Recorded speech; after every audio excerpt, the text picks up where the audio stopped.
falar daquilo que eu considero ser dois dos fenômenos mais interessantes fenômenos políticos mais interessantes neste momento, do meu ponto de vista, né? Talvez um já há algum tempo já mapeado, um outro que precisa ser mapeado rapidamente, por razões que eu vou explicar aqui, e que são dois fenômenos que, na minha opinião, explicam um pouco a situação que nós temos aqui. Dois fenômenos, já digo o nome deles. Um é um fenômeno que eu chamo de antipetismo. Vou explicar o que é antipetismo. A outra é esse renascimento da direita, né, sobretudo da nova direita digital, nova direita, com velhos modos, mas nova direita. Naquilo que eu chamaria de trumpismo, no caso brasileiro, um trumpismo à brasileira, mas ele não é só brasileiro, é um fenômeno que acontece em várias partes. E vou sustentar aqui uma hipótese, que é uma hipótese meio ousada, meio difícil de demonstrar. Eu vou apresentar aqui apenas alguns argumentos, não pretendo oferecer uma demonstração empírica, mas eu estou bastante confiante de que é possível demonstrar com dados à mão e com pesquisa empírica à mão. A minha hipótese é que esses dois fenômenos, que são provavelmente os fenômenos mais interessantes, fenômenos políticos mais interessantes deste momento, eles têm a sua raiz em ambientes digitais. E eles só se explicam por causa dos ambientes digitais e das novas condições da comunicação e da convivência. Não é só comunicação. Ambientes digitais não são meios de comunicação, são meios de comunicar e meios de conviver. Esses ambientes da comunicação e da convivência digital, que eu chamo de ambientes digitais. Então, aquilo que pareceria ser uma tecnologia moderna, liberal, no sentido liberal versus conservador, né, e que deveria produzir direitos humanos e etc., etc., eu vou demonstrar aqui que produz também o seu contrário, e que é essa sombra, digamos, o lado não luminoso da força que aparece nesses ambientes aqui. Tá? Essa é a minha tese, já está oferecido o lead aqui, e aí vamos aos argumentos. Então, o que é antipetismo? O antipetismo não é a posição da pessoa que não gosta do PT, ou que diverge do PT, ou que acha que é preciso ter alternativas ao PT, ou pessoas que não votam no PT. Não é isso que é antipetismo. Se fosse antipetismo, eu seria um antipetista. O antipetismo é um discurso de ódio ao PT. No antipetismo, criou um adversário que é o petismo. O petismo não é o Partido dos Trabalhadores. O petismo pode significar várias coisas. Pode significar a esquerda, pode significar os direitos humanos, é uma das expressões chaves que é usada para isso. Pode significar um monte de coisa. E depois outras palavras vão sendo usadas para isso, né? Bolivarianismo, comunismo, socialismo, são todas expressões que fazem parte desse horizonte aqui. Então, o que é o antipetismo? O antipetismo é aquilo que se define basicamente pela ideia de que o sujeito que quer ver o PT sendo removido literalmente para o quinto dos infernos, essa é uma expressão, tá? Enquanto o último lulista não for enforcado nas tripas do último dilmista, não vai haver paz na terra, a corrupção não será removida, o Brasil não retornará ao seu rumo, etc. Esse é um discurso forte. Isso não é um discurso de divergência, isso é um discurso de ódio, né? Que é colocado. Então, tem a sua história. A história devido a muitas coisas, desde os escândalos de corrupção que o PT se meteu, até o fato de que o antipetismo se tornou uma espécie de cavalo de Troia, né? Vocês conhecem a fábula grega, um cavalo de Troia que foi abrigando, ao longo dos anos, um conjunto de forças muito diferentes, mas com uma posição única, que os acomodava o fato de ser antipetista. Que forças foram essas? Desde forças políticas mais normais, que são os interesses contrariados pelas derrotas eleitorais. Ele perde a eleição e, naturalmente, se cansa de perder a eleição. Chega um momento que cria uma crise de abstinência. A crise de abstinência do poder político é ainda mais grave do que a crise de abstinência de outras drogas. O síndrome de abstinência do poder cria um rancor fundamental aí, que esse partido precisa ser removido a todo custo. Deveria ter sido removido em 2010, não foi. Deveria ter sido removido em 2006, não conseguiram. Deveria ser removido da presidência em 2010, não foi. 2014 vai, com certeza vai, não foi. Então chega um momento que ninguém aguenta mais, ou seja, os interesses contrariados, alguma coisa precisa ser feita. Então esse conjunto acabou fazendo parte do antipetismo. Mas aí abrigou também uma série de outras coisas. Primeiro com uma espécie de racismo geográfico.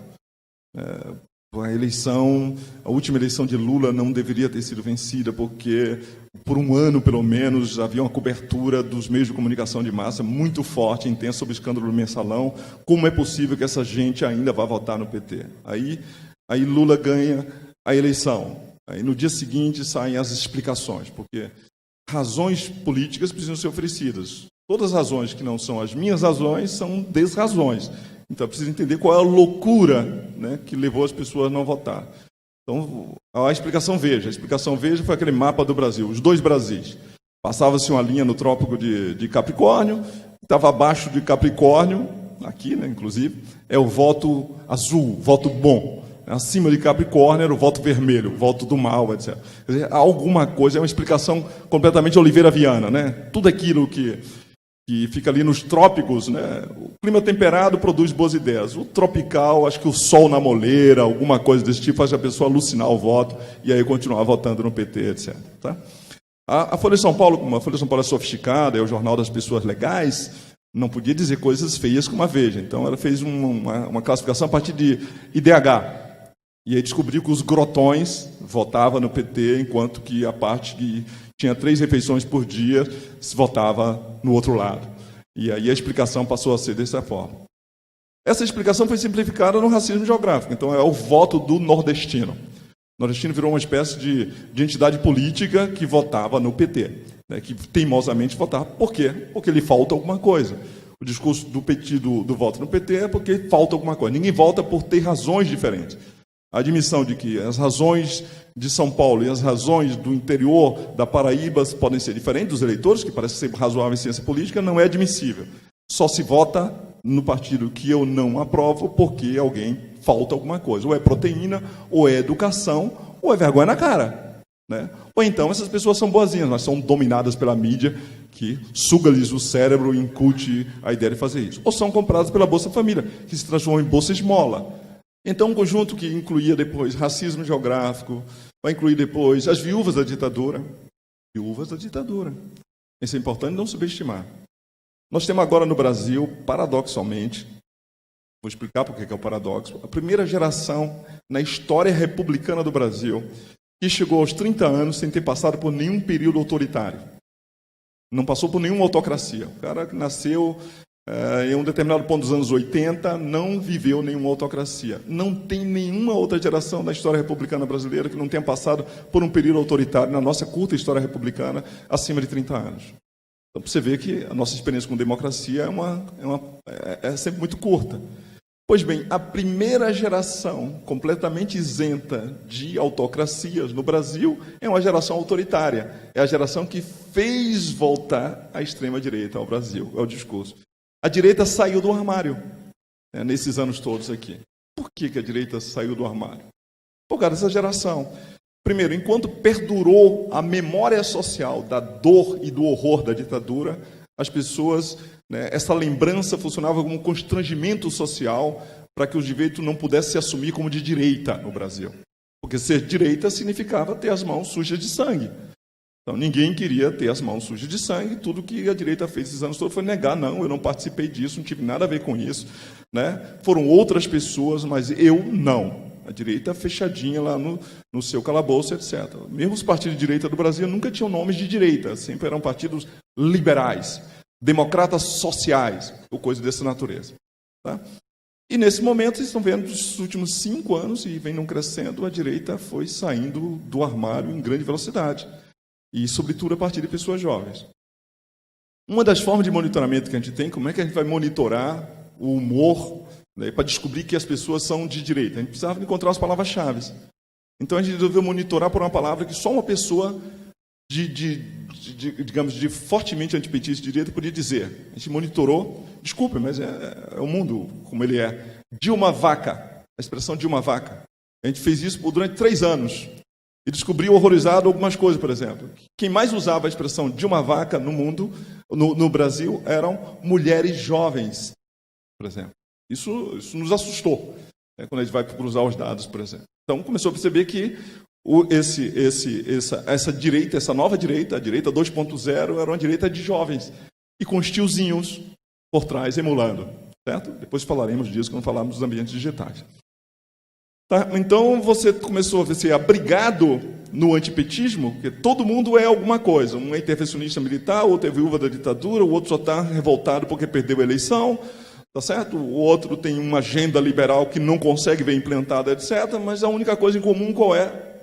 O antipetismo como designador básico da sua posição política. Então, o antipetismo virou uma espécie de plataforma e de cavalo de Troia que vai conduzindo essas forças durante esses anos todos, eleição após eleição. E à medida que o PT ganhava a eleição, por alguma mágica social nesse ponto de vista, aumentava ainda o ódio e, portanto, o racismo anti-nordestino, por exemplo, aparecia assim, em níveis brutais pós-eleições. Né? Eleição após eleição, nós conhecemos isso porque nós monitoramos isso. Tá? Essa internet feia, suja e malvada ganhou essa forma. E aí, para isso, confluíram várias coisas. Os homofóbicos ativistas, né? Uma coisa é você não ter simpatia pelos homossexuais ou desaprovar a homossexualidade. Outra coisa é você militar contra o direito dos homossexuais. Pois bem, nós temos isso. Né? Pessoas que militam, cuja função como ativista não é militar pelos seus direitos, é militar contra o direito dos outros. E que vão ser abrigados sempre nesse mesmo cavalo de Troia, etc. Tanto que a história das eleições de 2014, na nossa perspectiva, a perspectiva do pesquisador que analisa deste modo, com este ângulo, foi assim, nós tínhamos uma série de candidatos, Dilma, mas tinha 2 outros candidatos aí também disputando a mesma faixa, e que diziam que, no caso o Campos, no caso o Aécio Neves, antes de virar o abominável Homem das Neves, né? O Aécio Neves tinha um discurso que era um discurso bem palatável. O Aécio Neves dizia, afinal de contas, que ele queria ser um melhor Lula. Ele seria um melhor Lula do que Dilma. Certo? E Campos dizia a mesma coisa, eu seria melhor Lula do que Dilma. Naquele momento não havia a história de que eu vou substituir esse projeto, de que esse projeto é ruim. Não, perguntasse a qualquer um deles, quer tirar a Bolsa Família, mas nunca, absolutamente. Estão dizendo que eu quero acabar com a Bolsa Família. Né? Mentira dos meus adversários, etc. Os programas sociais, vai dizer, de jeito nenhum. Isso era um dogma, não se mexia. O lulismo era intocável, né? O dilmismo era que podia ser atacado naquele momento. Então, ela aparece ali. Houve um determinado momento, né, que os candidatos havia a perspectiva, quem vai ser, né, o candidato que pode enfrentar Dilma Rousseff? E aí havia uma dúvida. Marina Silva, depois da morte de Eduardo Campos, os votos vão para ela. Mas todo mundo que fazia pesquisa eleitoral detectou que tinha um troço chamado antipetismo que tinha se convertido numa força eleitoral. E tinha aí cerca de 30% do voto que se orientaria para isso. Votaria no diabo desde que ele concorresse com o PT. Certo? E era a sua coisa. A opção que a Aécio Neves fez quando percebeu que ia perder a chance o ticket para o segundo turno com Marina Silva foi ser o candidato do antipetismo. Uma decisão dele naquele momento. E aí, de fato, virou um candidato que não queria mais ser o melhor Lula, mas queria ser o anti-PT, etc., naquele momento ali. Passou a ser um candidato desse discurso. Aquele momento que houve aquela guinada meio agressiva nos discursos, se está mentindo o candidato, dedo em riste, aqueles esgares, etc., que apareceu o último Aécio. Estava errado ele? Do ponto de vista da mera contagem eleitoral, não. Porque ele quase ganha a eleição. Quando ele apostou nisso, era uma aposta alta. Porque uma vez que você é o candidato do antipetismo, não tem retorno. Né? Você juntou-se ali com uma escumalha muito complicada. Então não tem retorno. Não estou querendo dizer que o voto de Aécio seja todo do antipetismo. Diz que tem um conjunto, aí um repositório de votos que são antipetistas e continuam sendo e serão nessa próxima eleição. A razão do voto é essa. Não tem uma outra razão para o voto além dessa razão fundamental. Pois bem, ele apostou nisso.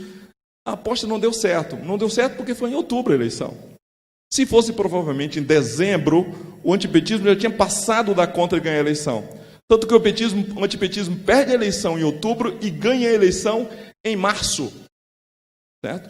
E depois reganha a eleição em agosto do ano seguinte. Tá? Essa passagem aí, do ponto de vista eleitoral, se você esquece a eleição, né? Um detalhe, né? Eleição no país, importância tem. Pode, inclusive, customizar o pós-eleição, né? Perde-se a eleição depois da eleição, porque ele passou da conta. Quando chegamos em agosto e a votação do impeachment, já 70% dos brasileiros queriam que Dilma sofresse o impeachment. Então, vocês imaginam a escala que isso significou de velocidade com que isso cresceu no final de 2014, durante 2015, até chegar a 2016. Certo? O antipetismo nos levou até o impeachment, naquele momento. Havia apoio social, havia vontade popular, havia as ruas, havia gente babando e espumando online para poder afirmar isso. Ligou os 20? Estou aqui controlando o troço. Isso. Aí que, espumando online, né, os hidrófobos, etc., dentes arreganhados porque queria aquilo. Então, Dilma ganhou a eleição. Aí tem duas coisas. Uma, que faz os seus adversários. Que faz os seus adversários é isso, é naturalmente o desapontamento. Não deu ainda para ganhar esta eleição? Não deu. Mas nós deveríamos ter ganhado. O Aécio Neves é o candidato do mérito. No sentido de que eu mereço ser presidente da República. Todo mundo sabe que eu mereço ser presidente da República. Mas você precisa ganhar uma eleição. Isso é um detalhe. Ele merece ser presidente da República. Não se conforma em fazer isso. E não é só Aécio Neves. Havia um grupo de pessoas online com certeza de que ele merecia ser. Se fosse uma votação popular, um Masterchef para a presidência da República, Aécio Neves era o eleito, porque era aquele que seria um BBB, né? Ele teria eleito porque ele é aquilo que as pessoas achavam que merecia ser presidente, não a outra que ganhou. Certo? A esse ponto, Dilma Vaca estava nas nuvens, né? Sem contar os outros 5 ou 6 palavrões que pessoas de família não dizem em casa, nem dizem online, mas que se dizia folgadamente, tanto em casa como na rua, como online, né? Nesse momento aqui. Teve problema também que foram relacionados aos erros da própria presidente. Dilma, do meu ponto de vista, eu trabalho em comunicação política. Então, comunicação política é isso. O departamento de estratégia funciona 24 horas por dia, né? O departamento de verdade abre das 9 às 12, dia sim, dia não. Não é isso que nos interessa. Não é porque comunicação política trabalha com mentira, porque verdade não é a questão é a percepção pública. O modo como as pessoas leem os fatos. Dilma ganha a eleição em outubro e vai para o mundo paralelo. Eu uso a metáfora. Dilma parece que ela não ganhou a eleição, parece que ela ganhou na Mega Sena.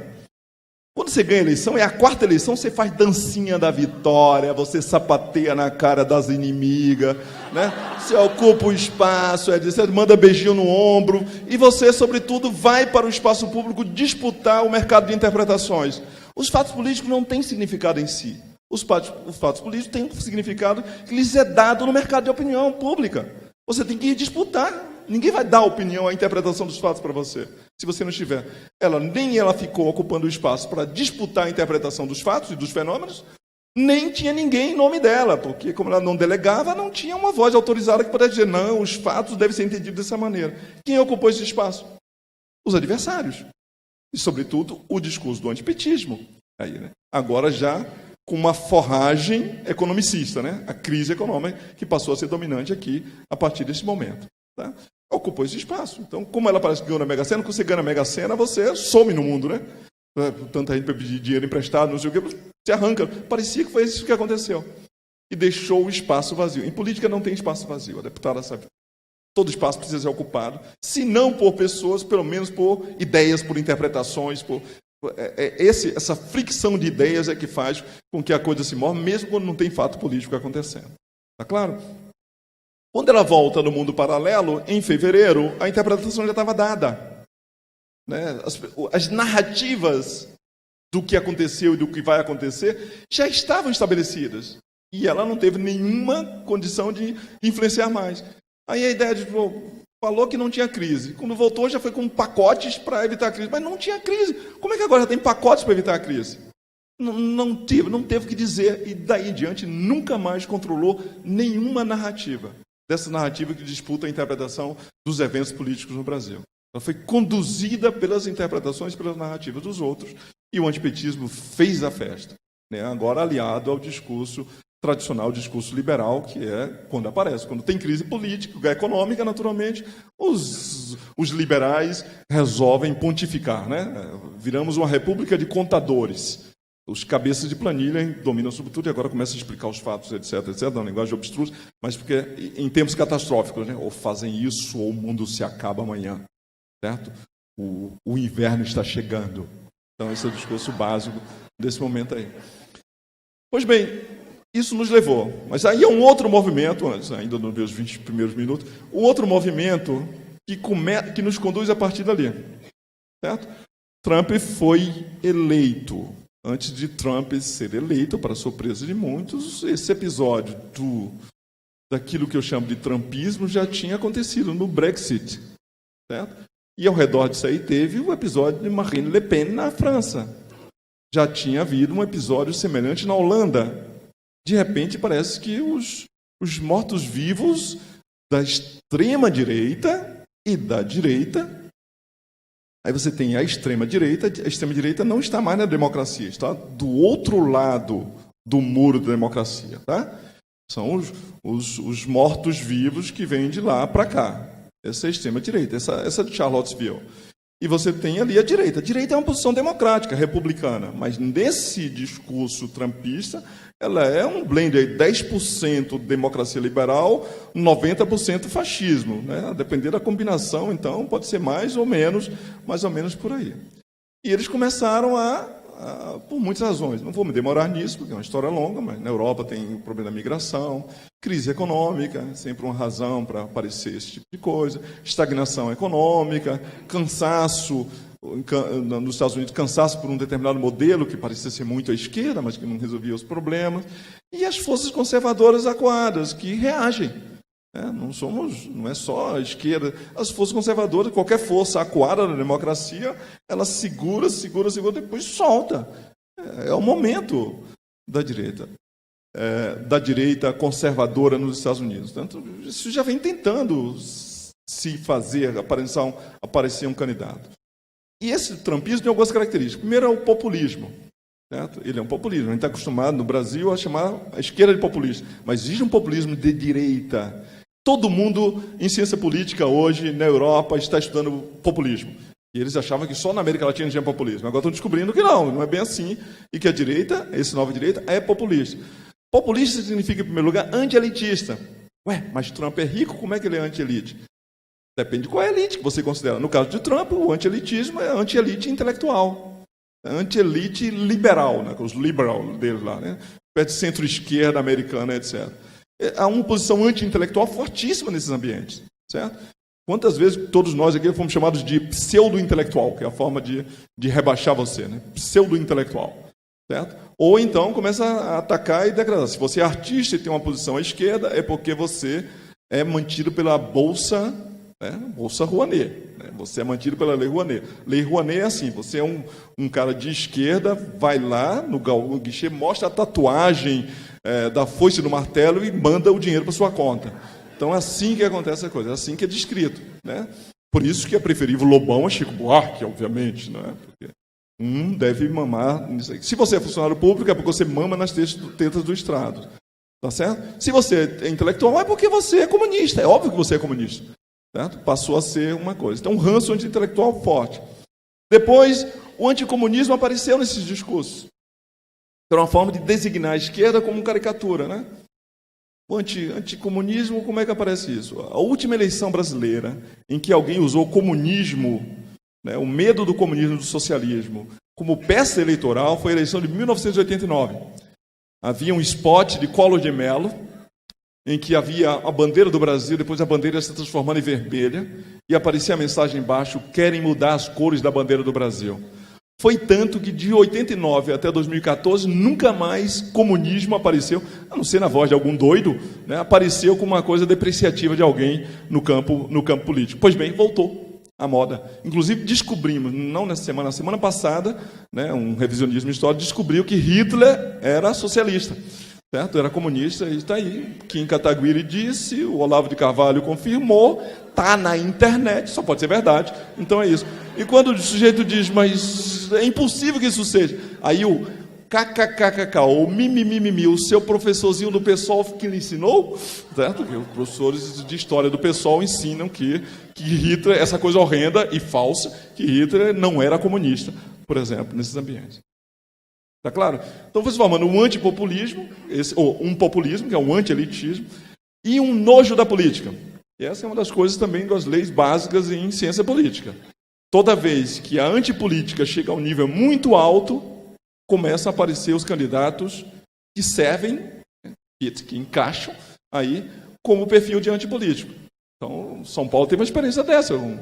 com Dória, né? Dória é o candidato que não é político, né? Mas Dória não é nenhuma novidade. Collor de Mello fez o mesmo tipo de discurso. Trump fez o mesmo tipo de discurso. E mais do que Trump, foi Berlusconi, o grande sucesso disso, Berlusconi.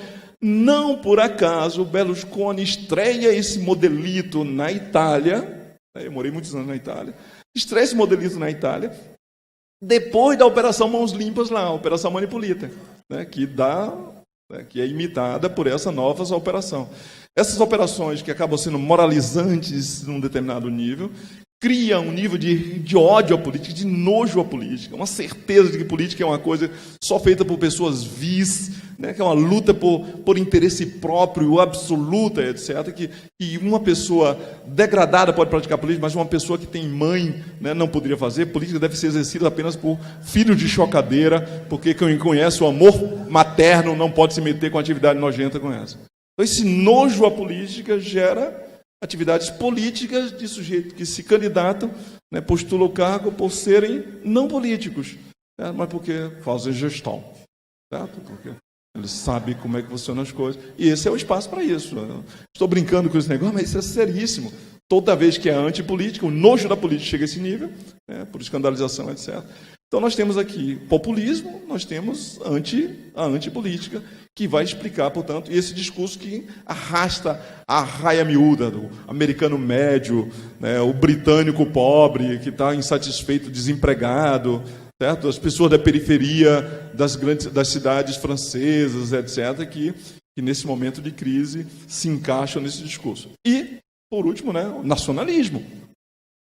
Os nacionalismos, nesse momento, têm um revival enorme, né? Estão roubando os nossos empregos, diz os americanos, né? Roubando os nossos empregos. Precisamos de um muro para nos separar dos mexicanos. O problema são os mexicanos, né? Vamos nos apartar dos mexicanos, etc., né? Vamos mandar os haitianos todos de volta. Vamos banir os muçulmanos que criaram a maldade no mundo, etc., etc. Precisamos encontrar alguma coisa. Nós versus eles é fundamental. O discurso identitário em geral, para na pátria, na nação ou em algum grupo, que é um grupo conduzido por Deus ou qualquer outra coisa.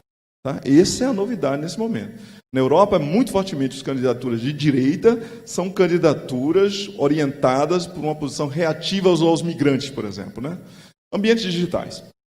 O que isso tem a ver com ambientes digitais? Veja, primeiro tem uma coincidência temporal, né? Se você pensar a linha do tempo da internet, das comunicações digitais, e eu que não sou provavelmente a pessoa mais antiga do mundo, mas eu tive computadores sem internet, no final dos anos 80, certo?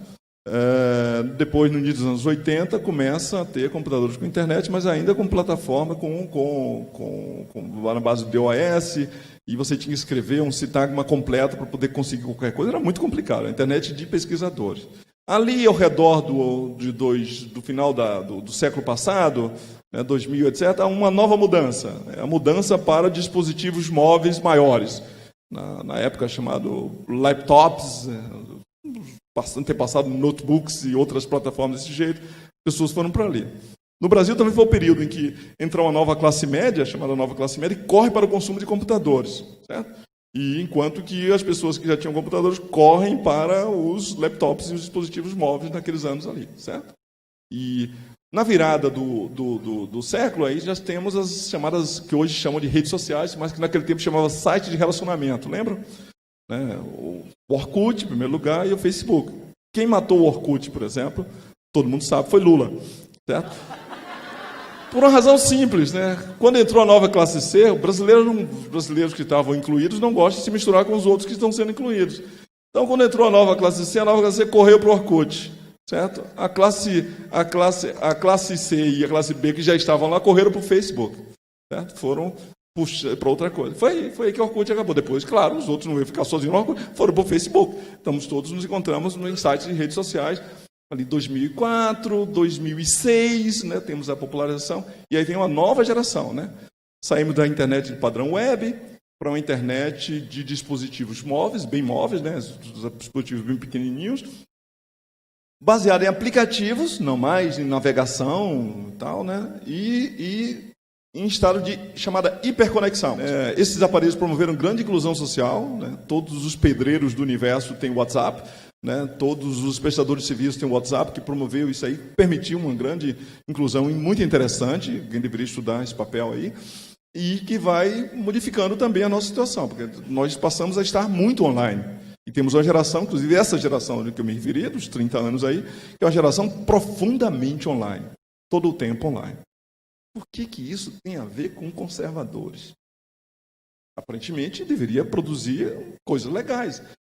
Primeira coisa é uma teoria, um princípio básico, que é uma teoria que vem da Neuler Neumann. Vocês que são de comunicação devem conhecer, os outros um pouco menos, a espiral do silêncio. Ela tem uma teoria dos ambientes sociais, para explicar por que determinados temas, as pessoas falam de determinado tema e não falam de outros. E começam falando de determinado tema publicamente, depois perdem a coragem de falar, e aquele tema desaparece da esfera pública, embora as pessoas possam continuar acreditando neles. Mas por que as pessoas se encorajam para falar? A questão toda é essa. Por que as pessoas têm coragem de dizer dessas coisas e não têm coragem de dizer outras coisas? Porque em um determinado momento só tem um conjunto de gente falando, uma com uma determinada posição, e outras não. Ela diz, são os ambientes sociais. Todos nós vivemos em ambientes sociais. Todos os ambientes sociais são forma de distribuição de prestígio e distinção, mas sobretudo de punições e de recompensas. Afeto. Todo mundo precisa de amor, né? Nós somos animais gregários. Certo? Então, a distribuição de afeto. Então, os ambientes sociais, porém, têm uma característica. Você não pode customizá-lo, como diz a galera da internet, né? Não pode, porque você quer falar de política. Agora todo mundo fala de política. Nós temos 200 milhões de comentaristas de política no Brasil.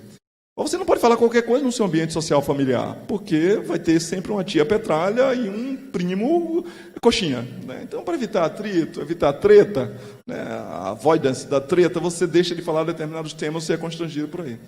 Se você tem uma posição muito antissocial, você evita de apresentar sua posição antissocial, muito radical, em ambientes sociais naturais.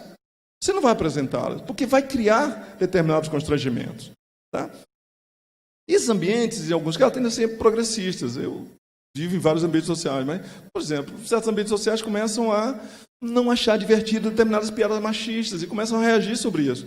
Então, o sujeito que tem uma posição machista, ele vai recolher as asas, ficar envergonhado, não vai, a primeira vez que ele faz, leva uma bordoada, ele recolhe as asas e fica quieto.